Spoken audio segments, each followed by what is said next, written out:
欢迎收看关键时刻，我是钟道和。香港的世纪大火现在火熄了，但是香港人的怒现在完完全全被点着了。你看到今天在网上面最红的一篇文章，叫做《消防员的自白》。这篇自白里面在讲什么？是一个消防员，他在当下他有进去救人，他说里面的情况比我们想的还危险，还紧张。他说有3大的因素，包括那个非常劣质的棚网之外，现场还有毒的气体，甚至火场的高温，让人是受不了的。但他里面讲了一个最关键的，这是天灾吗？他说不是，这个叫做人祸，一切的一切都是制度性谋杀。这5个字，制度性谋杀，这就代表现在香港人是怎么去看这件事情的。你看到这个消防员被捕捉到的时候，虽然距离非常远，但他的眼泪流了下来，他哭了。你看到这一张照片，这是今天我们拿到一张照片，这是当时烧完之后里面内部的情形。你看到从天花板到地板到侧边，全部都烧得乱七八糟。用台湾话讲是什么？全面燃烧，甚至他的家具里面都烧成跟灰一样。而对于香港人来说，你现在竟然还把罪都怪在哪里？怪在竹棚上面，这是他们没有办法去忍受的事情。当今天你的香港政府应该要拿出相关的配套，你要怎么去救这一些人？你要怎么帮助这些人？重点是你要怎么去救责那一些黑心的厂商？但是你港府只顾着去洗地。好，今天你洗地完之后，香港人完完全全都站了出来。你看到这个是在大埔民间的这个所谓的自发物资站，每个人帮忙去送水、送物资。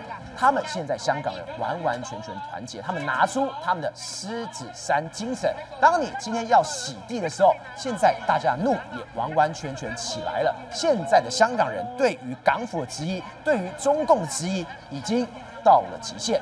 好，我们现在介绍今天的来宾，第一位财经专家黄世聪，大家好；时事评论员张宇轩，大家好；资深媒体人吕国珍，大家好；资深社会记者刘玉峰，大家好。好，这位要特别介绍是消防专家林金宏，大家好；好，最后一位是专家林廷辉，大家好。世聪，我们这2天一直在关注香港的这一起大火案件，但是今天大家觉得最揪心的画面，来，我们看到是消防员，为什么今天去破门？今天去破门，为什么？之前火烧得非常大，对，延烧了非常久。坦白讲，今天就是至少把罹难者的遗体一个一个收回来。但你看他在外面，他的眼泪流了下来，他无语问苍天。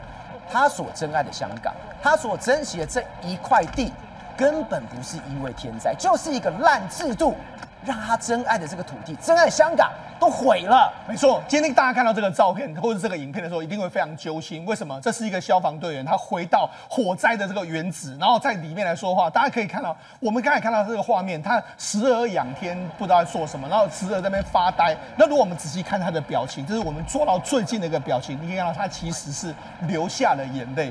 那为什么流下了眼泪？我相信你任何一个人回到当地，你一定无法想象，炸火你知道里面是怎样的局面吗？什么东西完全都烧光光，什么东西都没有。甚至我要在里面找个罹难者，这个罹难者搞不好他也是完全尸骨无存的一个状况。为什么到现在为止来说，128个人死亡，只有30几个人能够辨识出来？因为完全烧到骨头都不剩，甚至只剩下骨灰的这个状况，你怎么去辨识？所以他看到这个画面，他当然会非常难受。可是更让他难受的是什么？他讲。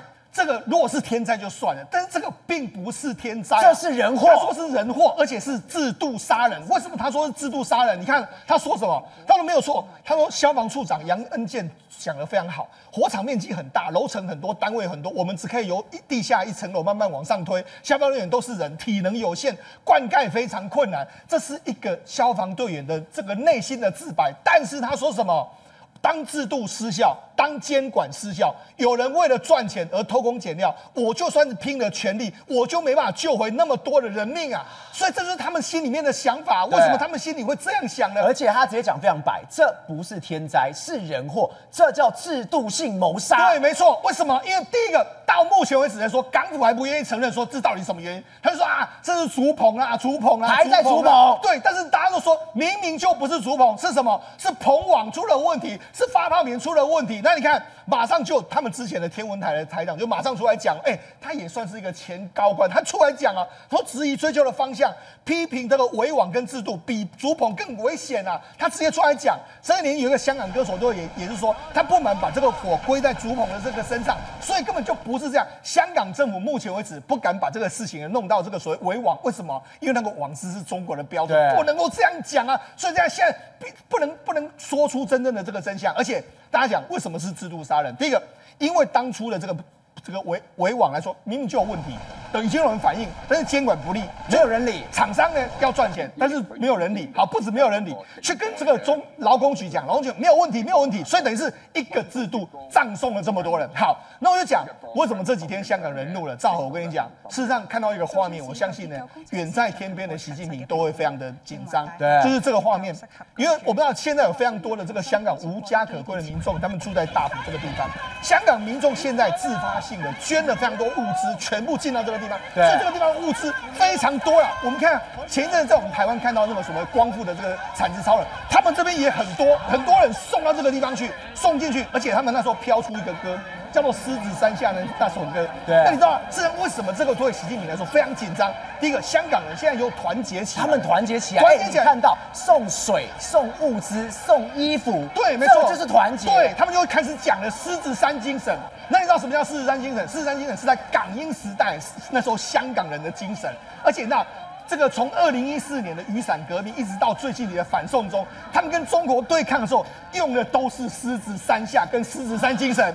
现在重新出来的时候，你觉得中国会不会紧张？吓死了！当然紧张。但是为什么这样？因为他们认为就是制度杀人。制度杀人的时候，那当然就要把我们的狮子山精神换出来。所以来说，这个其实是中国最大的恐惧。香港人如果因为不满政府，然后他们再度团结起来的时候，我相信这是政府不愿意看到一个局面。志栋，我们刚刚特别讲，为什么消防员的眼泪他要流了下来？因为他有没有进到里面去？有，当然有。他找到罹难者的时候，第一个，我根本不知道这人是谁，他已经可能被烧到整个都黑掉。重点是为什么？你看到这一张图，我吓死了。我先看到的时候，下面这一层都是黑的，对，这里面可能是你家里，你可能有放桌子、放椅子、放什么东西，全部都黑掉。你看那个地板上面，完全都烧掉了。没错，看到这张照片的时候，我相信大家都非常的难受。为什么非常难受？你仔细来看，这个整个这个房间里面来说，几乎你可以看的东西，它大部分都烧光，都没了，都烧光，都烧成历史是灰烬或是灰的一个状况。我试想，如果真的有一个老人家，他躺在床上，他在这个地方的时候，他逃不出去，他不幸被烧死，你看最后会变成怎么样？你根本完全认不出他什么都没了，他跟当时所有的这个所谓物品融成一体，你怎么去找他出来？找不出来，所以我相信。他或许这个消防队为什么会哭？他进去的时候，搞不好说，这里面有两个人，他进去里面，赵尔他看到是什么东西呀？他完全看不到人的东西，所以他只能够站在窗户边，在那边难受。好，那为什么会这么难受？我跟他讲，我们对比一下。这是跟它的格局，因为它大部分格局都是这个样子的，就是你看哦，这里面有这个冷气孔，对不对？然后有窗户，2个窗户这样一个状况，对不对？你看他们说当时，因为他们要外墙整修，我们可以看到，如果按照事发前的话，他们都是已经外面有一个棚网嘛，对。然后因为呢，他们怕所有灰烬什么掉进来，他们用发泡的这个塑胶把它这个门遮住，所以都是这样。他说我们在整修之前，我们都是不见天日的哦。然后因为怕说会有一些干扰，所以他们都是这样，每一栋就这样封起来的。就没想到这样封起来的时候，你知道就变成他们的死亡之路。因为外面在烧的时候，你没有警报器的时候，完全就不知道它在烧啊。你根本因为你窗户也打不开。等你发现火进来的时候，你根本没有办法逃掉。你已经完蛋了，火烧到你这边去，你也跑不掉了。所以呢，这就是为什么会伤亡那么多人的这个原因呢。好，那于是就有人就说，还是有一些人性光辉。现在很多人就出来说，我们要感谢。你看，这是我们之前获得很多在里面。你看烧成这个样子，赵尔。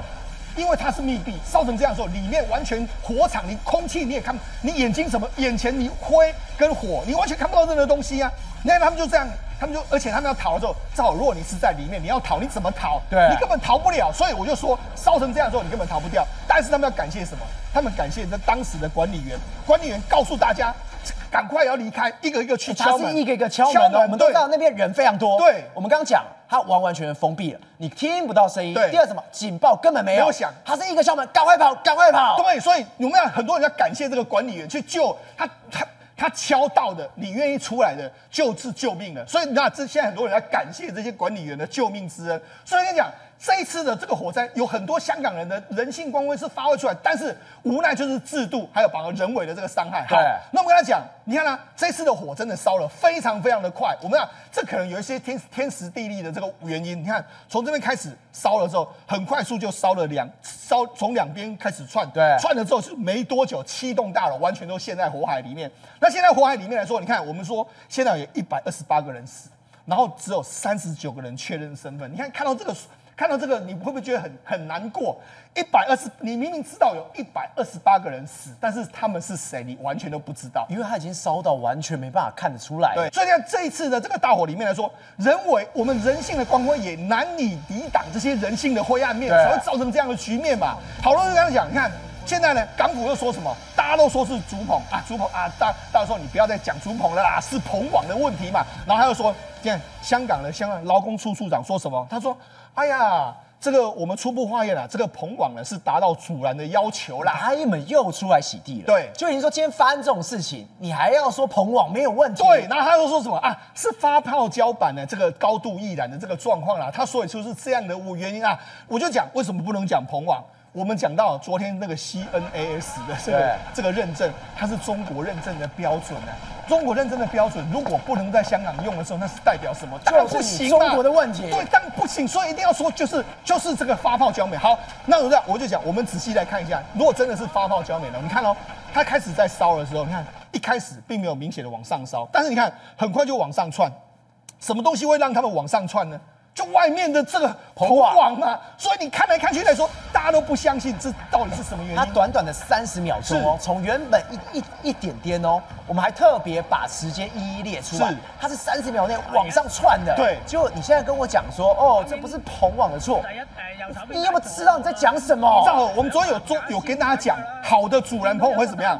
烧起来就卷起来，卷起来它根本就不会烧。所以，如果下面的棚网是一烧，然后好，假设他们都真的7栋都被点了，它马上就停住啦。那为什么会那么快往上延烧？就是因为这个棚网的这个变成这个界面，那我们就讲竹子也没有烧起来啊，没有很明显的烧起来，所以那只能够说就是棚网。那结果你现在官员劳工处处长来说啊，没有，这跟棚网没有关系，还在洗地。对，那为什么要这样说呢？因为很简单，因为现在这个你看一个这个普通的这个消防队员的自白就说在，看他就说旬日的火场呢，就是不是天灾就是人祸。是制度性的这个杀人，而且，但他讲了几个嘛，就是说棚架还有棚网围网变成是火药的引线，对，然后还有有毒，那烧起来后，因为他刚才不是讲有发泡胶那些东西，对，那些东西烧起来真的会致命，那都是致癌物，那你可能那些浓烟也会呛到，让这个所有的住户可能就不幸在里面就被呛死，对不对？另外一个就是火场温度非常高，所以他们也不敢进去救人嘛，所以造成这样的状况。但是他后面又讲什么？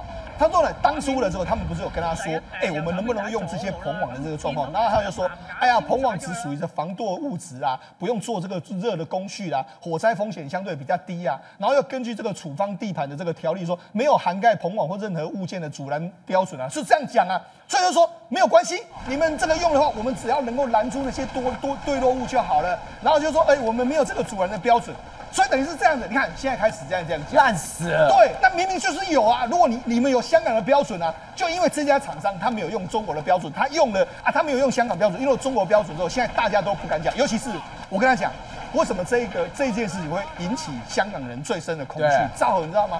我们就讲。昨天因为这个物件之后，很多人开始担心说，我们家附近我们也有在做这个而且整修而且还是同一家公司做，同一家承包商做，是，对。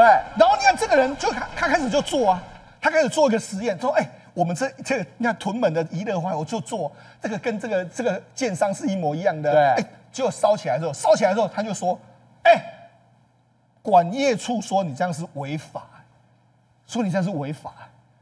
现在所有香港人都想知道我家的棚网是安全，是还是好的，是还是坏的？对，结果我剪个一小角，是现在警方要抓我，对，就说你不能够这样做，你做这种研究，而且你把它抛在网络上，你是什么居心啊？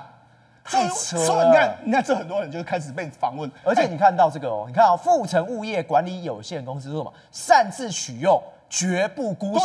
我只是要一个真相，我只想知道说我家外面的网子是好的还是坏的。结果你现在你要来办我，你要办的是什么？是那些恶劣的承包商。对，结果你港府你根本是包庇坏人嘛！对，就说我可能很担心，那我就减一点点下来，结果没想到现在我要被追究，就这样，太扯。对，那你看，当很多人就被他问说，恩磊对这个事情的看法，他说我不敢乱讲话。不然一会儿我用国安法，现在中国有国安法在这边。事实上，我们现在第3座还没做，但新闻说了差不多完成了，骗人的。然后他说，至于警钟打破玻璃都不会响，因为剪了线。所以这样，很多人讲真话，讲真话，你现在不敢讲，就是你可能就怕说，我要触犯国安法，我可能会被抓这样的状况。你说有人现在很多人敢出来挑战港府，你说你们在说谎，但是到时候法一下来。那个大拳头一下来的时候，谁还敢讲话？所以我才跟你讲，为什么这一次会唤起所有香港人的狮子山精神？我就只是要一个真相而已啊！因为其实香港人在港英时代很简单，他们就是有话就说什么，法律说话。但是到现在为止来说，法律没办法说话，你就好像又要掩盖什么东西的时候，我相信不只是香港人，我们台湾人大概也都不能够接受。杰勇哥，我们知道你出入火场非常多次，对消防研究非常非常深。结果我们刚刚特别看到，就是那一张火场内的照片。这个火场内的照片，我们一般人看是吓到，因为它从天花板到旁边的侧边到这边下面，它已经变烧成灰了。这应该是一般的家里面可能有桌子、有椅子、有茶什么、有沙发什么，这是多大的温度、多猛的火势才可以烧成这个样子啊！我相信这个是烧得很严重哦。因为它很多东西都已经是烧湿了，对，所以刚刚世聪也有谈到，其实消防队现在在搜索现场，有可能这里面会有一些罹难者你看不出来，那他可能也会被这些掉落的物品盖住，所以这个火场的确是烧得很严重。那当然火灾在受烧的时候，天花板会剥落，对，是正常的。但是我有看过比这个更严重的，还有更扯的，对，我有看过比这更严重，就是它那个水泥啊。不是像这样剥落，不是块状的剥落，对，它水泥结球，水泥结球就代表它现场的温度高达1000多度，它才会变成结球，而且那个球看起来会亮亮的，对，因为水泥里面会有玻璃的成分，那我也曾经看过一个火场，大概现场几百平，那时候我有去救灾，就它整个现场你看到的只有灰。你不会看到连这些等于说还有一些残迹啦，对，但是那都是算是特例啦。不过这个已经算是烧得很严重的火场了。而且这一次是什么？它不是像过去是由内而外烧，如果内我当然知道我就跑了，它是由外而内的话，这样危险性跟所谓逃难性，跟所谓的逃生的这个几率。这个非常低吗？对，所以这一次的火场算是一个非常特殊的特例。它本来就会有一些难度，其实比一般我们看到的火场难度要来得高。所以这2天我也一直在思考这一件事情。如果我在现场，我怎么办？那我也试图的把它用小说的方式把它呈现出来。对，就如果我在现场，我会怎么做？那其实简单来讲，我会离开。假设我的房间是会受到波及的，对，我会跑到相对安全的空间去那边等待救援。那如果我发现够早，我就会直接跑掉。对，那我怎么知道我发现早不早？基本上来讲，就要判断你的逃生路径上有没有烟。如果你的逃生路径上有烟，我就会主张你不要跑，找一个相对安全的地方躲起来。其实对生命会比较有保障。结果我们回到刚刚的那一张照片，为什么消防员是要哭？因为他们觉得说太难受，香港怎么会变这样子？所以我们看到这一次。香港的消防队真的是花了很大的力气去做这件事情，它的困难度跟它的危险度，你看到我们今天特别截了一个图，他说他自己是什么？他说他是台湾的消防员。他说如果今天是他的话，他根本不知道应该是要怎么样去做，因为他说有炙热的高温，还会有热衰竭，还有伸手不见五指的浓烟跟火流。他说那一种无力感令人绝望，真的有像他讲的这样子吗？其实我觉得那种无力感是。不是在火场那种状况，而是最无力的是，你知道上面有人受困，你却没有办法在第一时间到那边去把他救出来。对，最起码我的态度是这样子，因为我们在救灾还是要保护自己的安全。他讲的这种情况我都遭遇过。事实上，像这样子的火警，我们曾经进去，然后呢，你就明明知道火点就在这个楼层，可是你上不去就是上不去，因为温度太高，高到你完全没有办法进去。那这时候，即便你用水线去救他，你可能很难想象。我们曾经在火场上面，那个消防队的水线不是都很强吗？对，结果还没有打到火点，它就气化了。还没有打到火点，那就气化。那是我亲自经历过的火场，直接被气化。对，现场温度这么高。对，然后那个消防车停在旁边啊，好，结果那个消防车的那个警报器，就是消防车不是上面都会有闪灯啊，那个都融了。好，那个所以在火场里面会面对到高温。对，哦，那当然像这样子的建筑物里面，那对我们来讲，已经算是就是我们已经都会有这样子的经验。对，那我觉得消防队会觉得无力感，是因为你明明知道上面有人。可是你现在还在跟火神，就是还在跟火势做搏斗，对，你没有办法第一时间把它救下来。所以我一直觉得，在这个火场里面有一个部分，大家可能要考虑的，就是当消防队面对这样困境的时候，我们民众如何学会自保？对，你要保护你自己，到消防队有机会把你救下来。好，那我觉得这样子的观念，其实未来大家应该要多学习、多涉猎。宇轩，当现在中共跟港府一直拿竹子做文章的时候，不要忘记我们讲过，竹子是香港人的文化，竹子是香港人的荣耀。你等于是你在骂竹，就是等于在骂我香港人。你看到最近有太多的，不管是漫画式的贴文，还有什么文章全部出来。其中这一段话，我今天听的时候，我整个吓一跳。他说什么？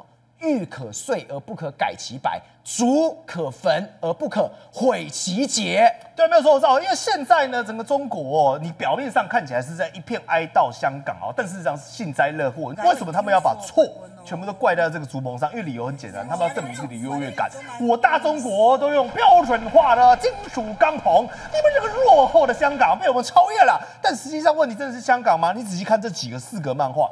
全部都是香港人的血泪辛酸啊！你看啊，比如说呢，这个是议员，议员是什么呢？因为早就有人去跟他们当地议员澄清说，这个拦阻网一定会有出大问题。这些大量的拦阻网都是从中国进口来的，而且呢都是非常廉价劣质的建筑材料。但是呢，议员理都不理，听都不听。所以你看这个棚网就在上面呢，嘲笑这些香港人。就香港这些，他说什么？他说竹子替死鬼。对啊，香港这些原本的老塞有没有看到年纪一把，然后非常经验传承的老塞，反而说我失业了，然后就黑心商人呢开开心心的。我跟各位解释，为什么黑心商人会开心，你知道吗？兆和，中国它年产的这个钢铁量将近快要10几亿吨，对，10几亿吨但我问你是不是碧桂园倒了？对，恒大倒了，一堆都倒了。你知道他们现在年化量几吨吗？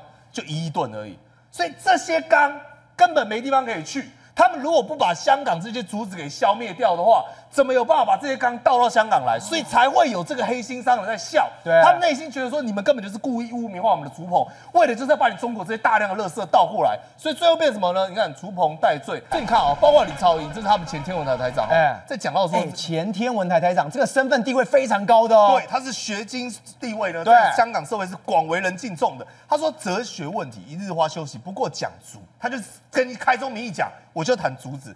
为什么保护棚架工人的围网变成毁人家园的杀人凶手？他完全无畏惧习近平，无畏惧中国共产党，对于他们直接扣罪他们的特首跪了，但他说不行。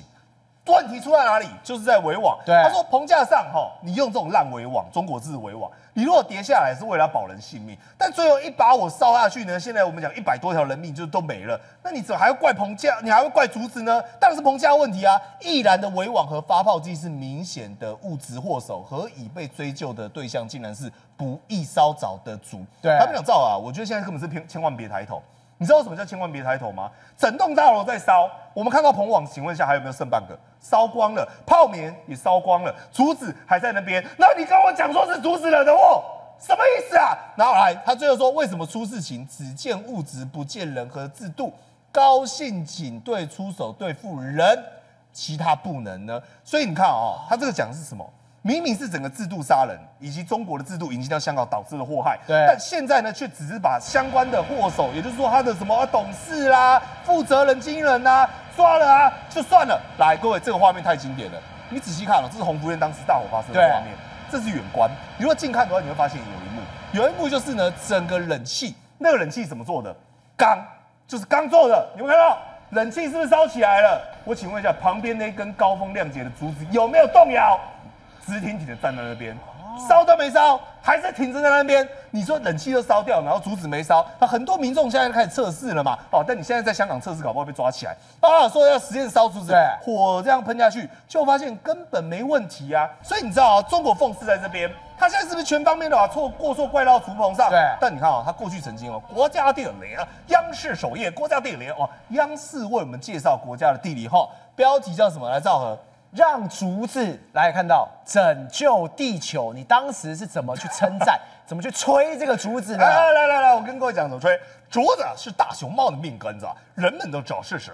最新科学发现，能够拯救日益恶化的环境的地球，在原子弹爆炸的周围区域，动植物几近灭绝，唯独竹子活了下来。来，各位看到下面，笑死人。